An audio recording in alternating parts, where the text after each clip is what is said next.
Et bonjour tout le monde, c'est la dernière vidéo de la semaine. On clôture le projet sur la petite surprise.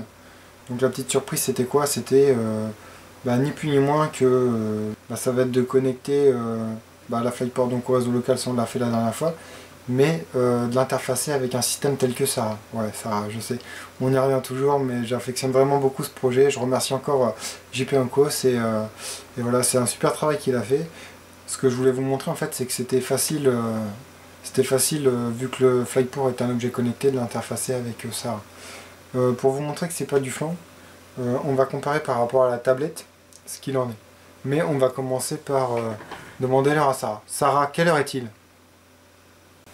Sarah, quelle heure est-il? Il est 23h27. Ok. Donc en fait dans cette vidéo, on va vraiment pas faire de technique. Parce que le développement d'un module Sarah, ça reste assez...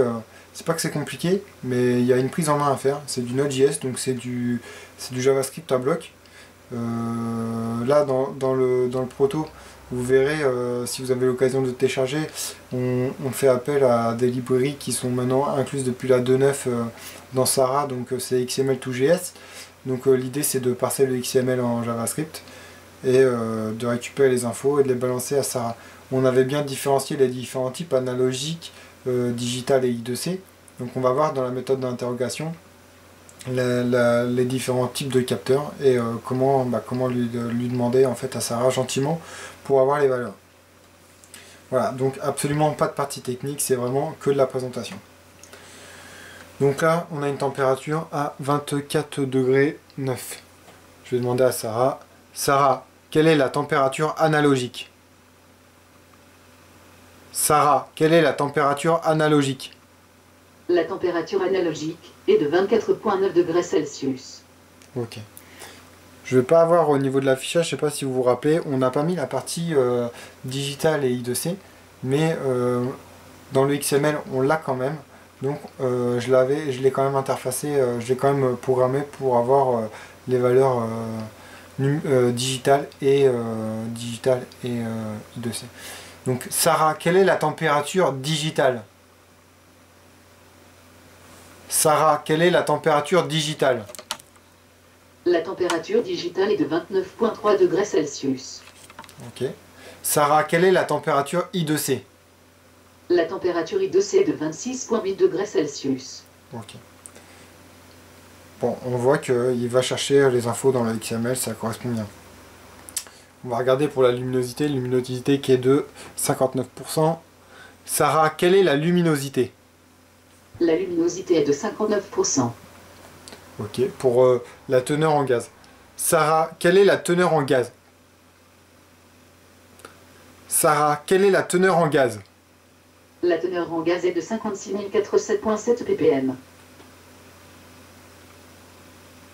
Ah oui, on n'a pas arrondi, donc du coup ça fait un chiffre super bizarre. Bon, faut pas s'il y a ça, l'arrondi il est pas bon, faudra qu'on revoie ça. Ok. Sarah, quel est le taux d'humidité? Le taux d'humidité est de 47,5%. D'accord. Et pour finir, pour la partie I2C, c'est le baromètre. Sarah, quelle est la pression? Sarah, quelle est la pression? La pression est de 1007,27,0 mégapascal. Okay. Il est 23h30. Un petit faux positif en passant. Donc voilà. Et dans le cas où le capteur n'existe pas, donc par exemple, j'ai le choix entre le capteur de température analogique digitale ou I2C. Si jamais je ne dis pas le type de capteur qu'il y a derrière, Sarah doit me répondre qu'elle ne trouve pas le capteur. Sarah, quelle est la température? Je ne trouve pas de capteur. Voilà, ça correspond exactement à ce qu'on voulait. Tout ça pour finir. Que ce projet, la station météo OpenPicus, ça reste un ensemble de prototypage. C'est relativement facile à mettre en place. Si vous êtes un minimum débrouillard et que vous savez chercher sur internet, il n'y a pas de raison que vous n'arriviez pas à vous en sortir. Donc, comparé à l'Arduino, l'Arduino fera un peu plus d'investissement personnel. Parce que, bon, il y a beaucoup de ressources, c'est pareil, mais on a vu quand même que la doc d'OpenPicus était vraiment bien faite. Donc ça c'est vraiment un truc à prendre en compte. On voit qu'elle est vraiment taillée pour être connectée, il n'y a aucun souci, et on peut l'interfacer assez facilement.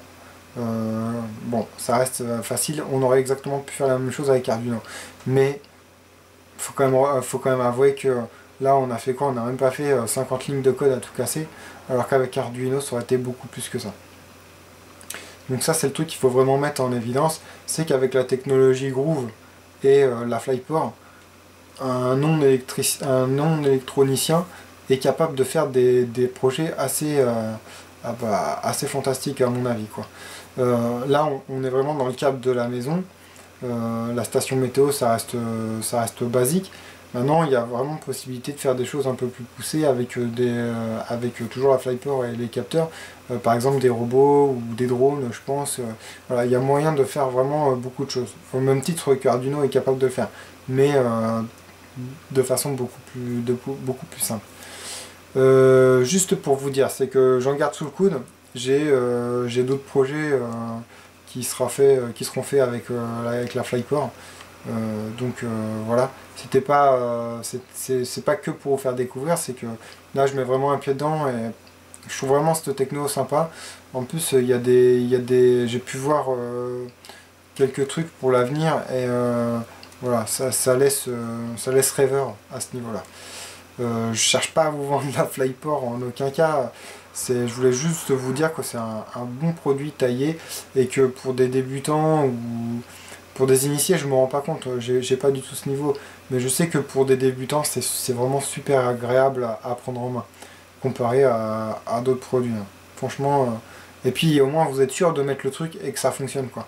Vous n'allez pas vous prendre la tête pendant un certain temps à chercher, parce qu'en fait vous aviez pas mis la bonne résistance, ou parce qu'il manquait ça. Donc là c'est vrai que c'est relativement bien fait et j'en suis vraiment content. Je sais que Sébastien Joly va faire des articles dans l'avenir, donc faudra le suivre. Et Gmedia c'est pareil. L'ingénieur Antoine, il m'a déjà balancé 2-3 projets qu'il allait faire, donc voilà, il y a du potentiel et il y a vraiment des trucs sympas à faire. Encore merci à toute la domotique de m'avoir hébergé toute la semaine pour les articles, à Gmedia pour le lot. De la station météo, oui, parce que j'ai oublié de vous dire, quoi, je l'ai quand même mis à tous les articles, mais dès lundi 15 juillet 2013, je vous invite à retrouver sur mon blog un jeu concours qui vous permettra de gagner cette station météo. Donc je remercie encore le site Gmedia pour ça, et vous aurez en plus 2-3, non, il y a 4-5 coupons, 4-5 coupons de 20% à gagner en plus pour le rayon développeur, donc de quoi s'amuser aussi.